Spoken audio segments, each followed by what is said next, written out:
Le 3 mars, une méditation d'Yvan Bourquin qui a pour titre « Présence de Dieu », première partie. Notre texte de base est le suivant. Le soir de ce même jour, il leur dit « Passons sur l'autre rive ». Après avoir renvoyé la foule, ils l'emmenèrent dans le bateau. Survint une forte bourrasque, les vagues se jetaient dans le bateau. Jésus dormait à la poupe sur le coussin, nous dit Marc au chapitre 4, versets 35 à 38. Il m'est arrivé de m'interroger sur ma manière de prier, tout spécialement pour la prière de reconnaissance. Quand je remercie Dieu, de quoi est-ce que je le remercie en priorité ? La phrase qui me revient le plus souvent est la suivante : « Merci de ta présence ». Le thème de la présence de Dieu est bien malmené dans le monde où nous vivons. Un monde injuste, un monde de souffrance. Le doute a de quoi surgir. L'Évangile selon Marc propose différentes facettes de la présence divine et elles ont de quoi nous surprendre. Il vaut la peine de nous pencher sur l'image qui en ressort. Le premier verset du récit de Marc mentionne bien un commencement de la bonne nouvelle de Jésus-Christ.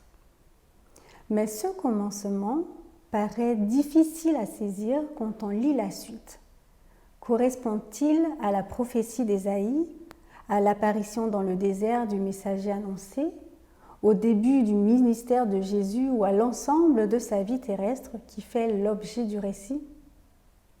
La fin de l'Évangile nous surprend également, puisque le récit est comme suspendu alors que l'histoire racontée est appelée à se poursuivre.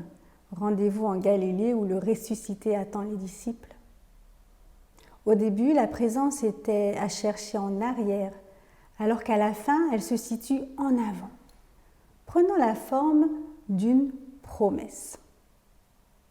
Au moment crucial de la mort de Jésus, le centurion romain reconnaît en Jésus la présence de Dieu, mais à l'imparfait. Cet homme était fils de Dieu. Et auparavant, lors de la transfiguration, qui correspond à un temps de révélation, Marc précise que Pierre ne savait que dire quand il propose de dresser 3 tentes.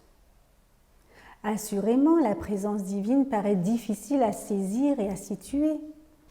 Si nous considérons la vie courante, comment vivons-nous la présence de Dieu ? Y croyons-nous malgré tout ? La voyons-nous partout et à tout instant, ou seulement rarement ? La reconnaissons-nous après coup ? Parvenons-nous à l'expérimenter ? Et si c'est le cas, qu'est-ce que cela signifie au juste ? Serait-elle comparable aux manifestations ténues, subtiles de l'amour humain, qui n'est pas toujours aussi perceptible qu'on l'attendait ?